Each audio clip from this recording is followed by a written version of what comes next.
welcome. First and foremost, really excited for our discussion today. This is webinar number 2 of our broader Building an Enterprise Level System with Xero series presented by CFO Techstack. My name is Jack Teal. I'm the APAC commercial lead at Mayday, where we're on a mission to mend month-end for larger Xero businesses, beginning with the needs of those who are multi-entity, intercompany recharges, cross-entity bank recs, all that kind of stuff. So yeah, very relevant, hopefully, to our audience today. As a little background on myself, I started my career as an accountant with PwC about 10 years ago, where I completed my chartered. I then worked as an advisor to SMBs and have spent the last 5 years working in a variety of startup roles across the very familiar Xero tech ecosystem and landscape, which has been awesome. I'm as passionate and bullish as ever about the Xero platform, especially for larger businesses. You know, we've seen over the past decade, businesses start on Xero as small businesses and grow up on it, and they're still there, they're still making it work. So it's very much about the discussion we're going to have today. What is clear though is that the relevant content, or there's a bit of a lack of relevant content for this audience of larger Xero businesses, in-house finance teams, even advisors to these growing businesses. So yeah, really happy to be here, diving in deep with this awesome panel on behalf of CFO Techstack. That's enough about me. I suppose I want to hand over to each of our panelists today to introduce themselves. They are awesomely credible to be speaking on the topic today of optimizing Xero for scale. So Lee, if I can hand to you first, would love to introduce. Hi, I'm Lee. I am the general manager at All In Advisory. So we're a accounting firm, business services, all your normal kind of stuff. But we do a lot of advising on tech and software, which we've taken an interest in. We started up 5 years ago now. So and I guess my role sits across more of the advisory for our clients and our larger clients around how to optimize their Xero file and get the information that they need out of it to help them make the decisions they need to make to run their business better. Awesome. Thanks, Lee. Appreciate that. And your Xero experience and the ecosystem experience will no doubt come in handy today. Sarah, if you're happy to introduce yourself. Hi everybody. I'm Sarah. Thanks for having me, Jack. So I run Hot Toast. We're a team of 10. We've been going for over 8 years now. We started off as a CFO services firm and kind of rounded out our offering from there in kind of tech and accounting and all the other fun bits. I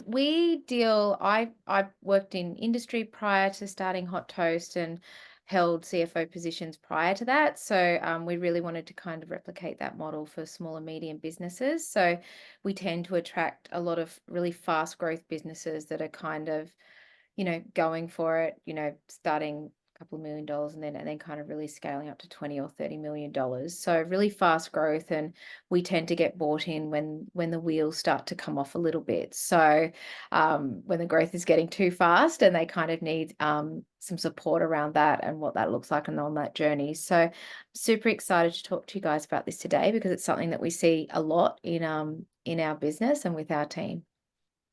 Awesome. No, that sounds super relevant. Thanks, Sarah. And Regan, go for it. Thanks, Jack. So I'm Regan. I have been at Xero for nearly 10 years now. And the entire 10 years I've been at Xero, I've been working with folks using our API, so software developers and other apps that are integrating with Xero. So hopefully have some relevant experience to help with you all today. Great.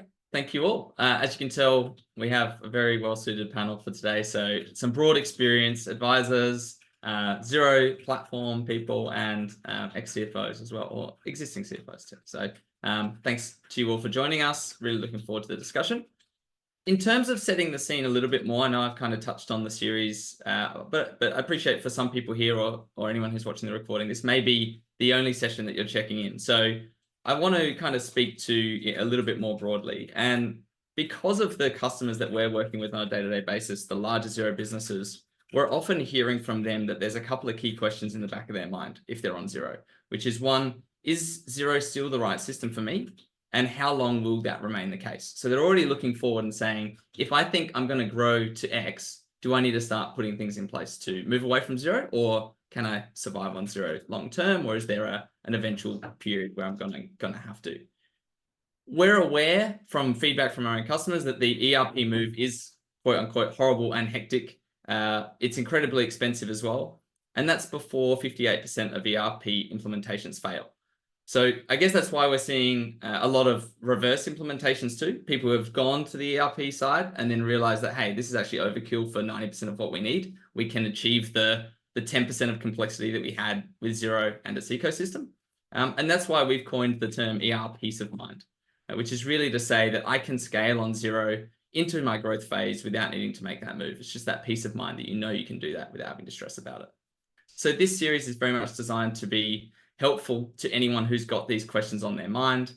This isn't Mayday content and product. This is certainly not product marketing. I'm not wearing a Mayday t-shirt. We're not doing any demos as part of this. It's about righting the misconception that you can't scale on Xero into your growth phase.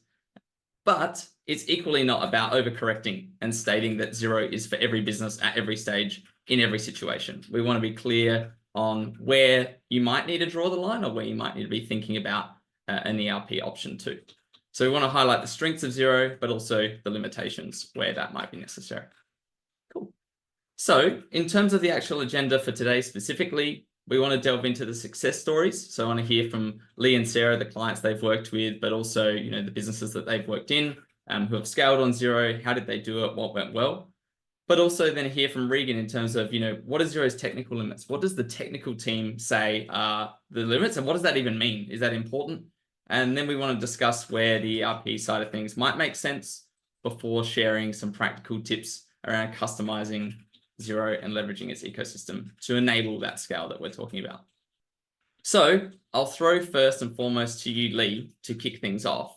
From I suppose, a success story side, can you talk us through a success that you've seen, perhaps a client who started on Xero as a small business, has grown up, but has enabled or achieved scale whilst remaining on Xero? Yeah, so I'll put it out there straight away. We don't have like hugely massive businesses because we're a small to medium-sized business advisory for the most part. But I think where we've seen a bit of success is more in complexity. We've got clients that might cross over within the same entity for whatever reason. They've got almost 5 separate businesses within one entity that all needs to be collated into one entity file, one lot of reporting. And we're successfully using Xero to do that, using a lot of add-ons. So, the fact that we can get 5 different point of sale systems into one file and collate that using Xero. In the past, you just wouldn't have even tried to do that and tried to automate using other software. We wouldn't have been able to get that information together. We would have been running on spreadsheets more than likely. But we have successfully done that with a client, and as they add more things, we can add more software basically to keep covering that, to collate it all into one spot to get the reporting that they need. And we're successfully doing that with Xero. And they've recently actually come off of using Fathom because they're actually really happy with the reporting that's in Xero. We've been able to customize their reports to a point where they can get their management reports out of Xero and get the information and make the decisions they need just using Xero reporting. So I guess that's the sort of success story that comes to mind.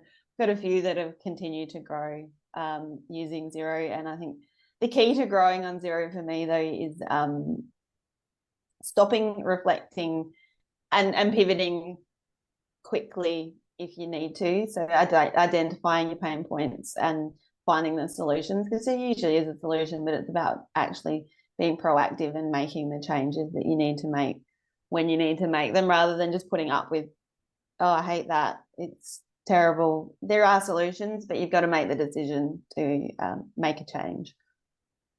And I think that's one of the great benefits of the ecosystem. It does enable you to move quickly in the certain direction that you need. So, I mean, Sarah, can you kind of follow on from Lee's story there and talk to any others that you've seen where, maybe also getting into, you work with ambitious business owners from the sound of it.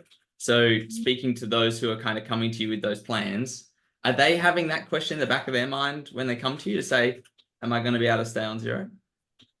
Yeah, I think that's a little generous. I think if someone's not kind of financially, like from a financial background, I think they just want a solution initially. And I think when you've got great people that are starting out, they'll lean on the expertise of accountants and bookkeepers to find that solution. So, and they're asking us to come to them and give them the answer or help them make sure that they've got the option so that when they hit those next milestones, that what they're using is flexible enough to obviously cater to that. So,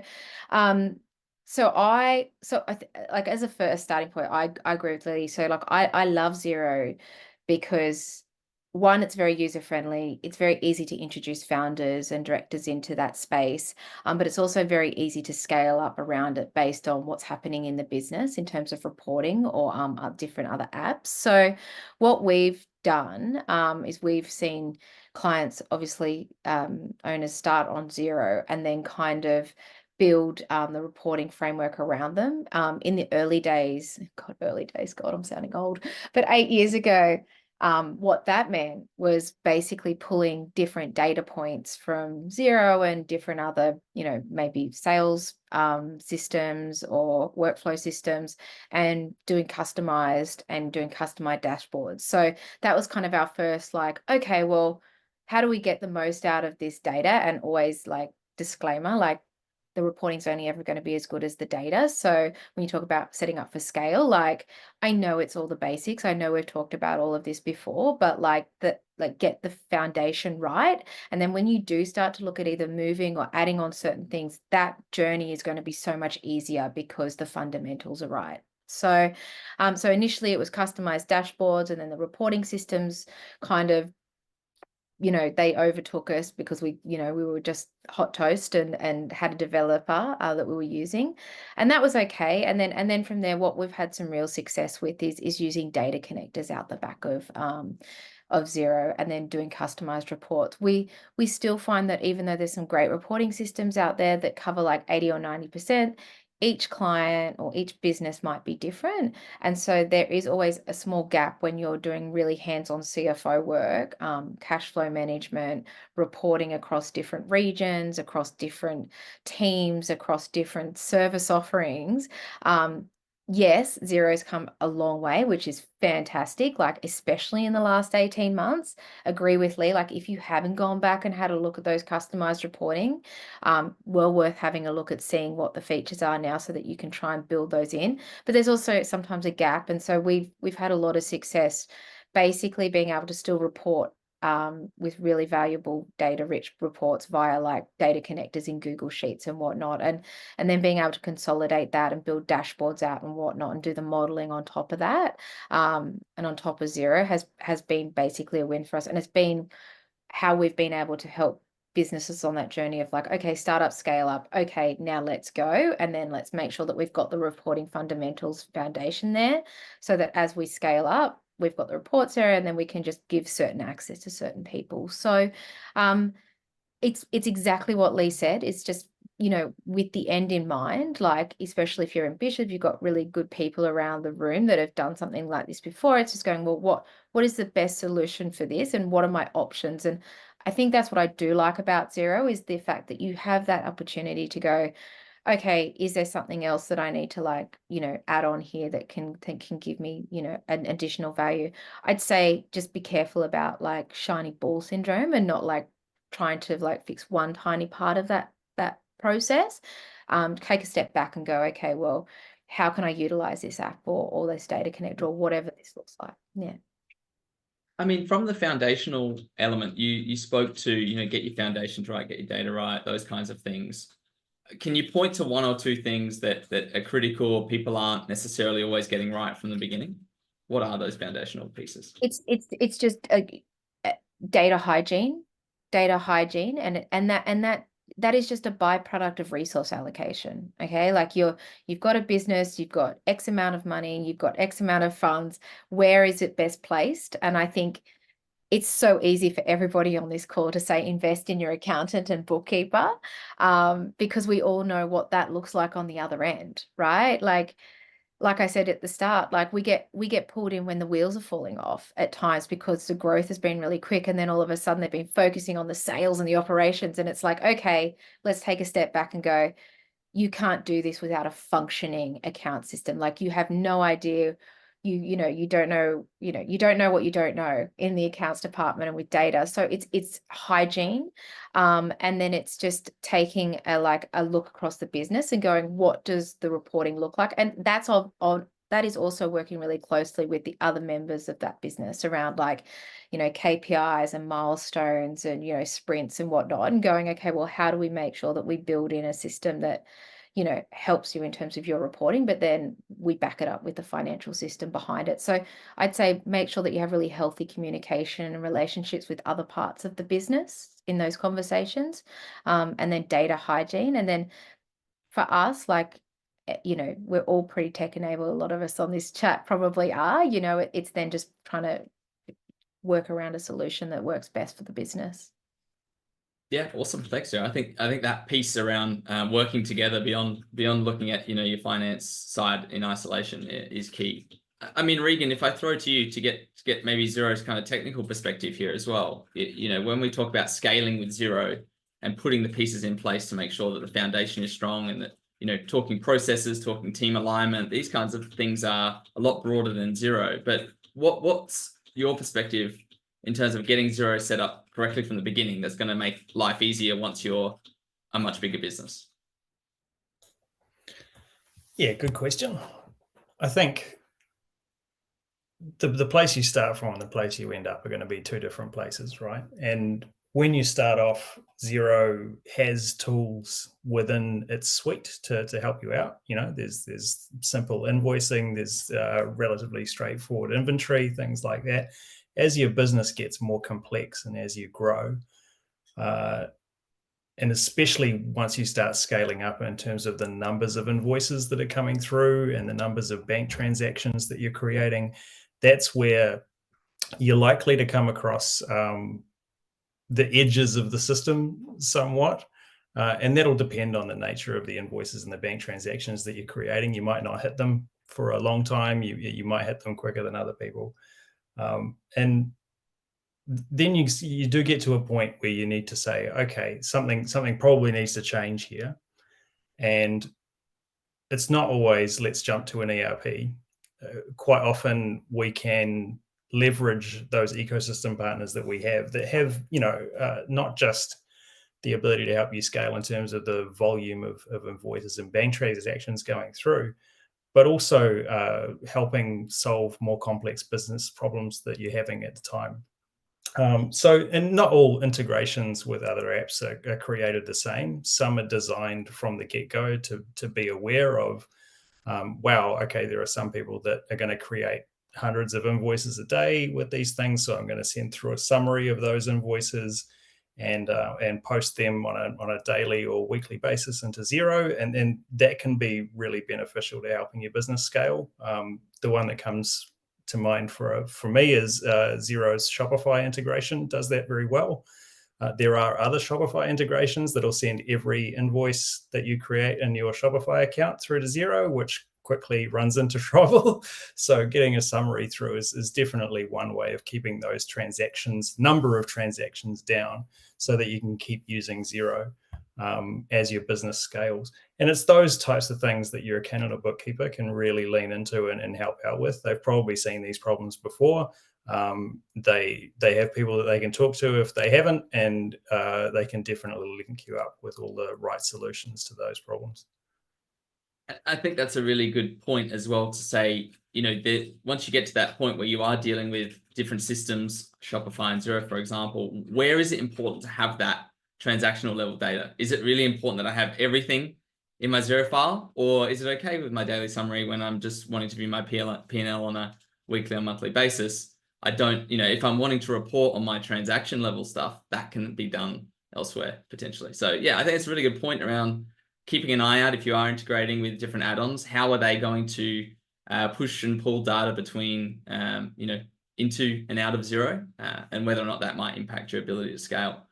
I mean, on the component of Xero's limits, there's, there is this kind of technical limit terminology that exists. I know we've had a bit of a chat about it, Regan, and you kind of alluded to it already around, look, if you're going to be pushing in thousands and thousands of invoices every day, hey, we might have a problem.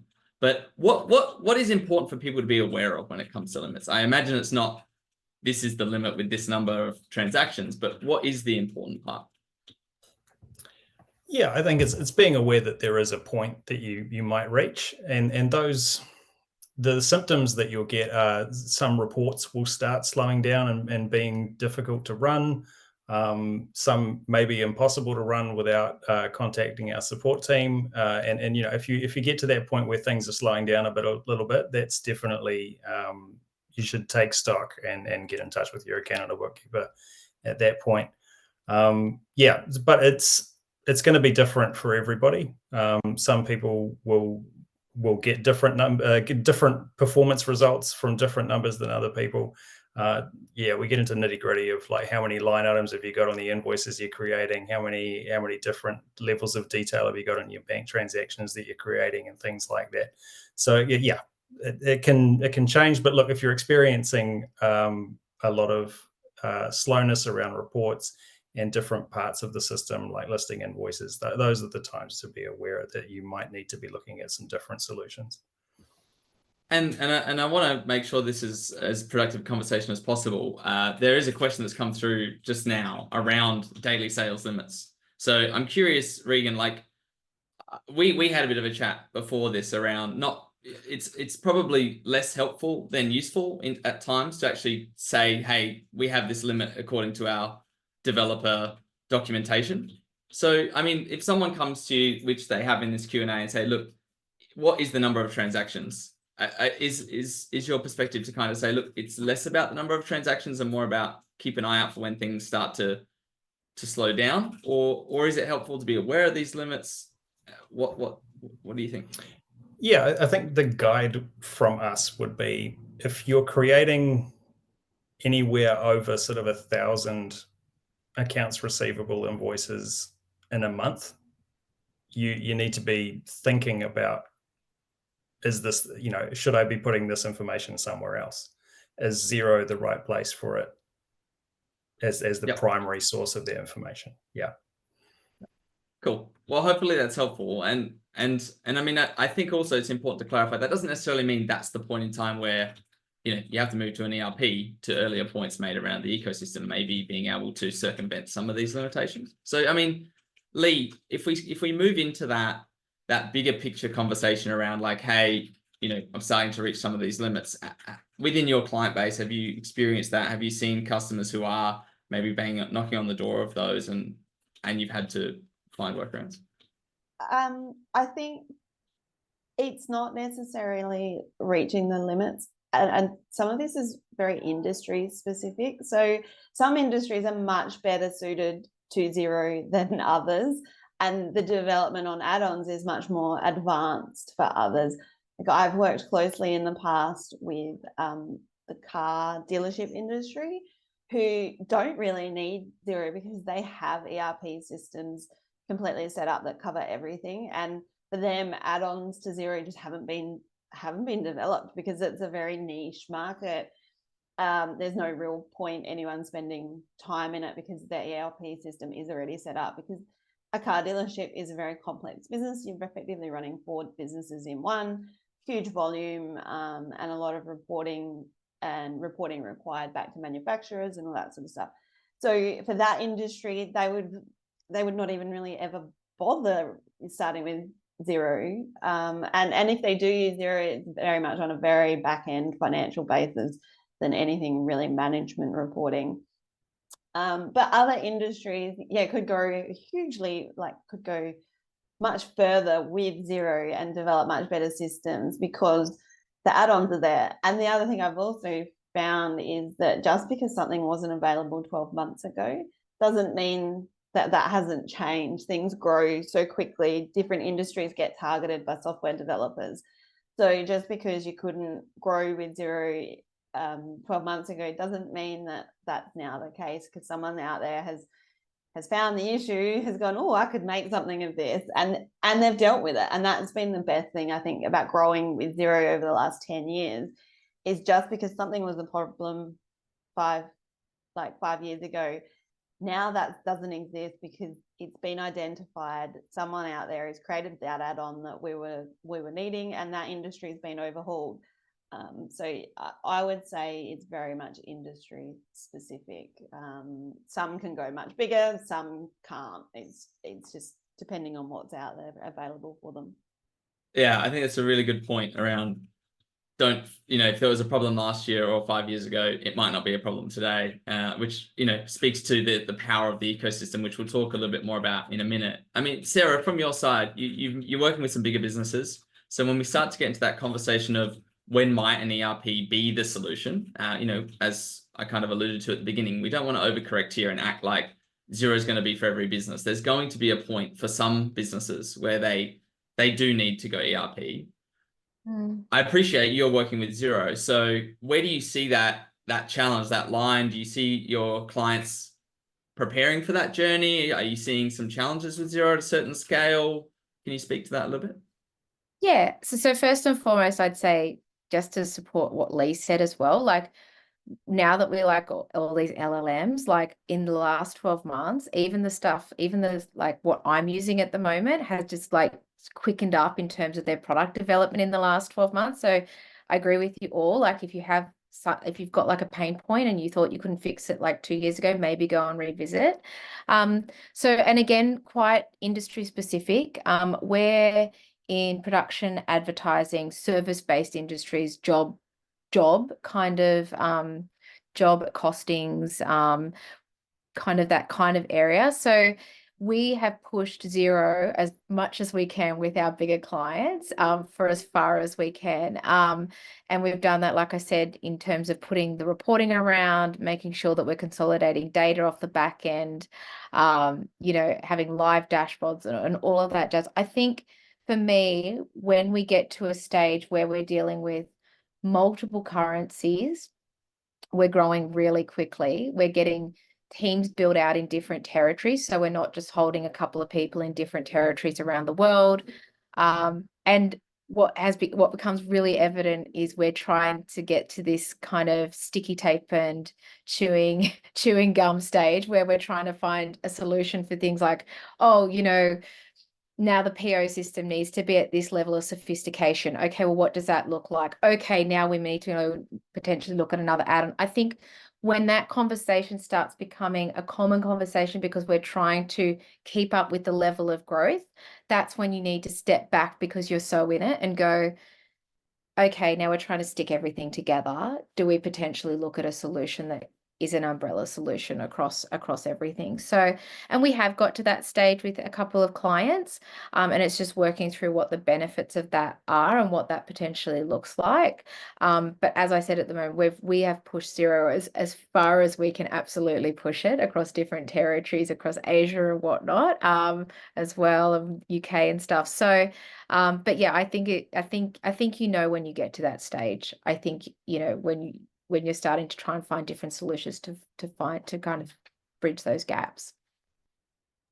I'll just add to that quickly. I think the other thing is once you add having a lot of add-ons, the cost actually does start to add up, and it's like, well, once I'm starting to pay for this many add-ons, am I better off just, there's obviously an upfront cost to go to an ERP, but am I going to be better off paying one fee across the year rather than I'm getting 50? And as the volume grows with all those add-ons as well, the cost grows because you start pushing out into different, like the higher levels of each app, and it just starts to, like, if you don't take stock and you just keep adding more and more, the cost really does start to add up very quickly. Because the thought process really is, okay, well, what's out there in the ecosystem? Okay, there's nothing in the ecosystem. Okay, we're all capable people that know developers. Okay, we're going to build something to basically fill that gap. And that's when you start talking to people that are like, building kind of customized systems at 200, 300K a year. And it's like, hang on a second, this is just doing one part of that process. Okay, do we need to step back so that we can, potentially pay people across the globe, hundreds of thousands of people? So yeah, it's I agree with you. It's just sometimes stepping back and going, well, what's the other solution? And then is it something that we can then engage with a partner to help us implement and then do the training with the team as well? Yeah, no, great points. And I think to, keep in mind, there is that ecosystem cost. There's the great opportunity that comes with the Xero ecosystem. There's the challenge of the cost element growing and the being aware of how to use all of the different tools that you've got in your tech stack over time, and how you onboard a new team member, and okay, we've got these six different apps that we're using. Okay, great, but like, how do we keep everyone up to speed with that? So there's positives and negatives, and I think that's where we start to have that ERP conversation. To a certain size and a certain scale, to a number of team members dealing with a number of complex add-ons, dealing with a number of niche situations, that complexity grows, and over time it becomes a challenge. But I think where we're beginning this conversation is that most people have this feeling that the limit of Xero is sooner than it needs to be. You can go further before you're going to run into those long-term challenges. Now, there's a couple of questions in the chat. The first one, Regan, I wanted to throw to you because the next part of the conversation is, how can Xero be customized to enable scale? We've been talking about the add-ons that you can put into that are coming from the ecosystem, and I might get some specific add-ons, Lee and Sarah, in a minute, just to kind of get into the nitty-gritty detail of the apps that you're using with your clients. But Regan, if I sign up to an app, what are the guarantees from Xero that in 12 months time, it's going to still be there, that's going to be better than it was, that, that they're going to continue to develop their product? I say guarantees knowing that there are none. So what's the perspective from your side there around leveraging the ecosystem, but being aware that these apps aren't Xero? There's no guarantee next year, potentially. Yeah, I mean, you need to do your due diligence like you would do with any other software that you are bringing into your business. And every business is different, so there's only so much that we can help with. But there is a certification process that apps need to go through before they're able to be listed on the Xero App Store. So definitely the recommendation is to look on the Xero App Store for apps that can solve your problems. There may be other apps that have integrations, but they won't have had any quality check done by Xero at any point. I think the question that was asked is specifically around, do we do any rechecks to see if people are keeping their products up to date? The Xero App Store has reviews functionality on there, and those reviews are specific to the integration that app has to Xero. So it's not like one of these review websites that it's just collating reviews from all around the internet about the app. This is one place that you can go to see specific feedback from actual people that are using the integrations and how they integrate with Xero. So yeah, look, if you've had trouble with an app in the past, feel free to leave a review for them. And if you're evaluating an app for use in your business, definitely those reviews are a really fruitful place to get feedback on how they suit different businesses. Yeah, thanks for that, Regan. And I think it speaks to something that I've learned a lot about in my time in the Xero ecosystem, this concept of being an early adopter or not being an early adopter. It's a choice that you make in business as to whether or not you want to be at the front leading the way and saying, hey, we're going to take a chance on a couple of really early stage products. We know they've got some customers, they've got a few reviews, but they don't have 1,000 reviews. Where you start to talk about Xero Shopify integration, there's probably 1,000 reviews there, and so you can sign up to it knowing with a lot of confidence it's going to work for you. But you're no different to the other business down the road that's also using that. You're not gaining an advantage necessarily. Versus, hey, there are these nuanced challenges that we're having. There's this business that started up. Potentially, this is something we want to use, but we can carefully integrate that into our stack, test it the right way. Potentially you're speaking to the founders and those kinds of people in those early stages too, and impacting the roadmap. So you've got your positives and negatives to working with an early stage product that might be on the Xero App Store versus something that might be a little bit more ingrained.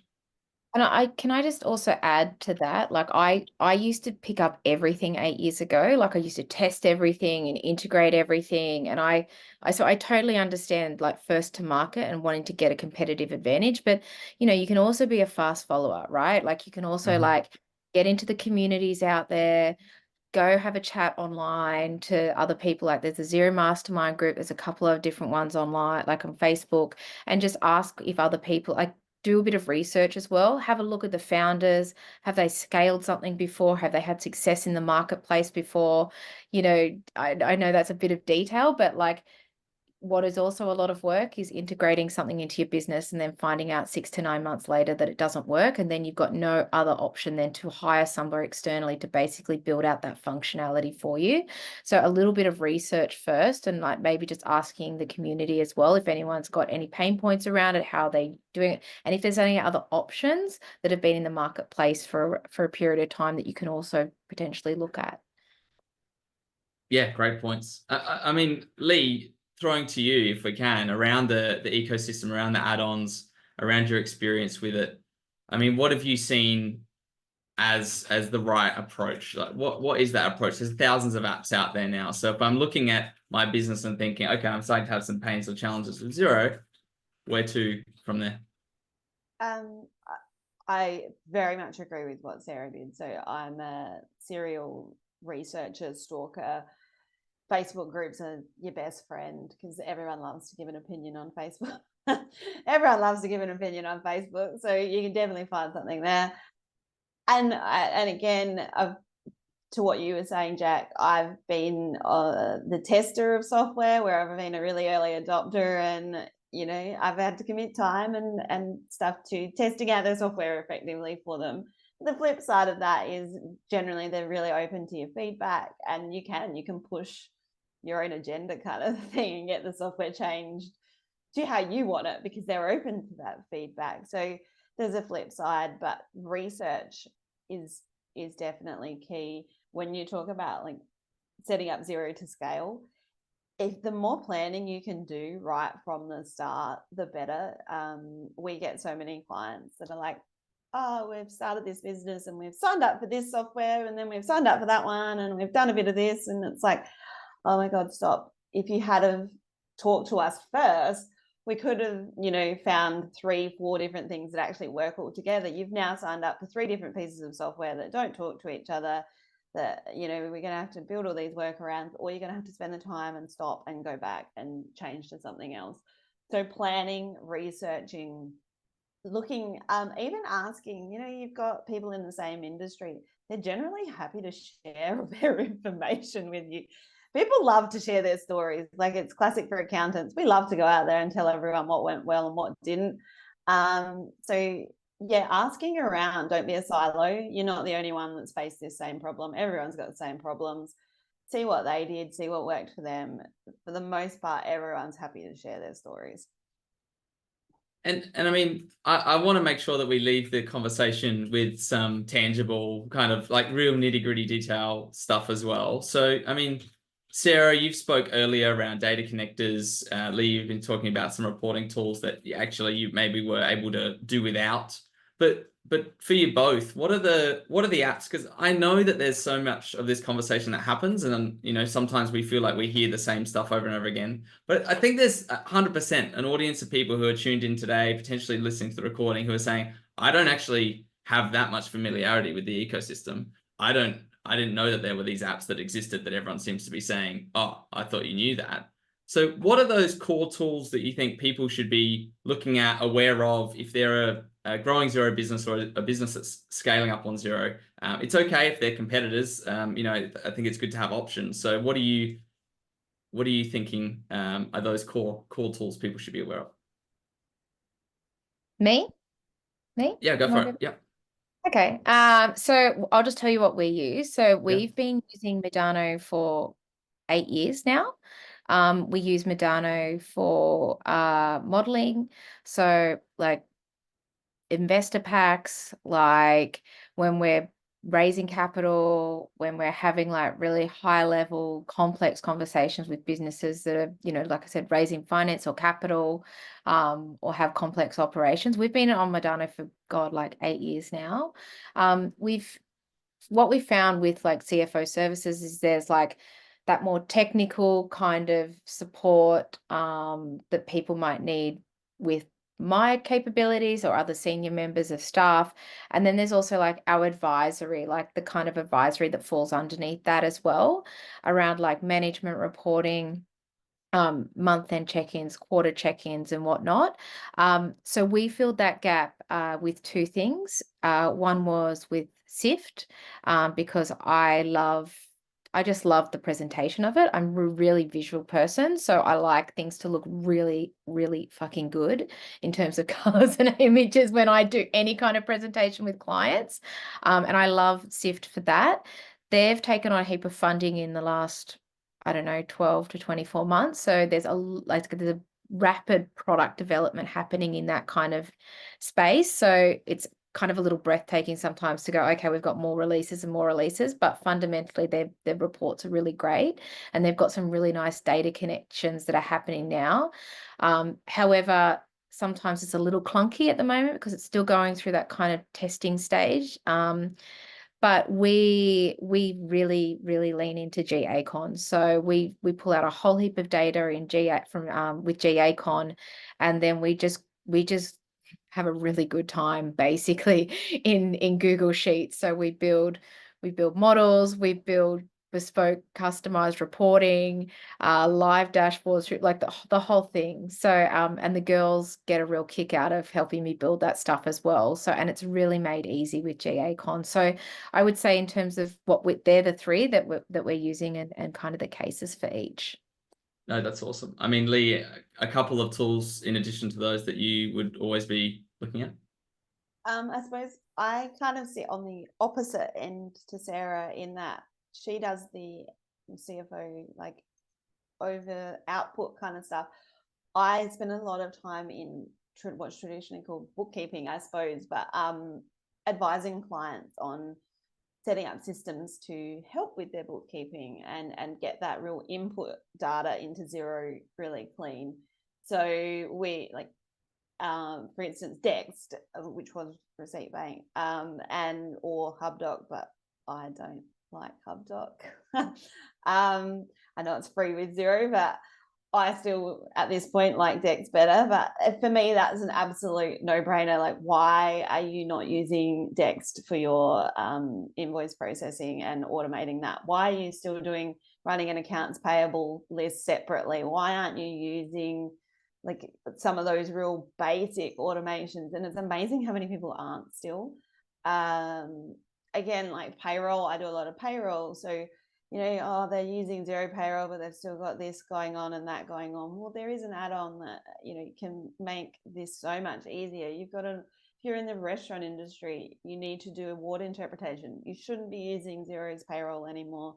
You should be using something like Deputy or Employment Hero, or there's a multitude out there that it's just really basic. But then when I speak to people, they're still doing so many of that manual stuff on the input and the day-to-day side. So it's all good and well to have the reporting ready to go, but if you're spending hours just doing the data input because you've not put on the real like easy integrations and made your time more efficient, you're just wasting time and energy, really. Can I also just add to that? Am I allowed to add to that? Yeah, I was just going to jump in and Sure. say we're just hitting time. So if anyone's got to go, understand. We'll wrap up quickly and we'll try and get through the questions, and then we'll finish up. But yeah, go for it, Sarah.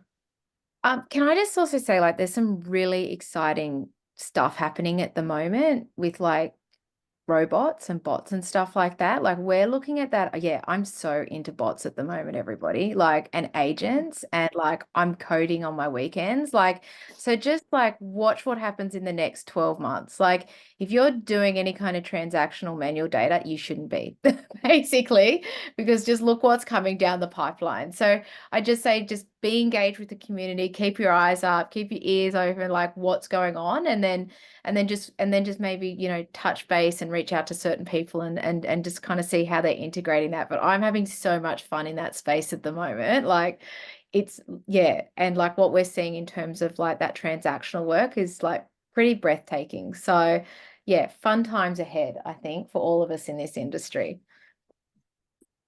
Yeah, awesome. Cool. I mean, I'm wary of time, guys, and Lee, Sarah, Regan. I just want to thank you all massively. If you've got to go, you've got to go. I appreciate that. Just very quickly, Regan, I know there's been a question sitting here for a little while that hopefully you've had a look at, but basically someone just speaking about the volume of their sales invoices coming through Xero.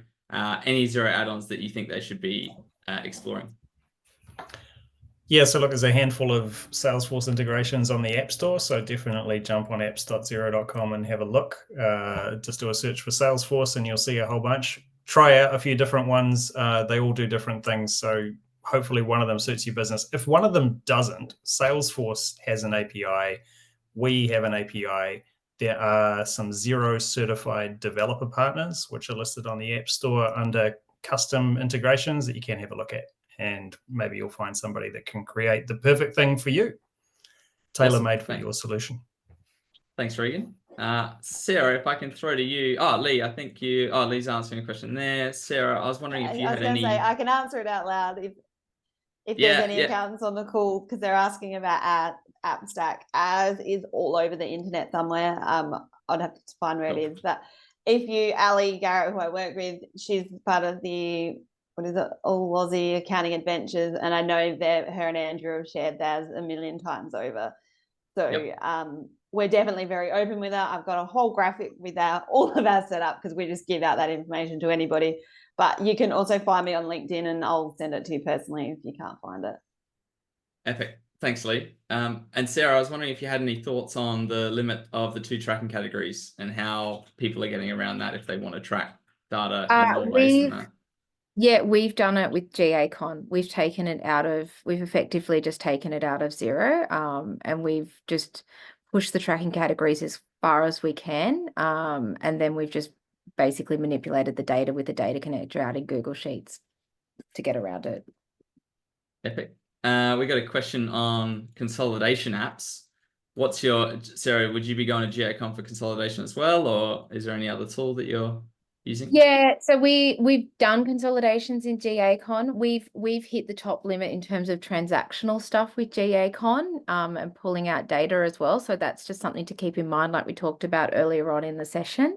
And then SIFT also have a really good consolidation as well, that you can jump in there and use. It takes like a couple of minutes to pull things together. But yeah, we've been using SIFT and GACon. Would that support cross-currency too? Multiple currencies? Yeah, it does in SIFT. We if you're going cross currencies, I'd stay in SIFT.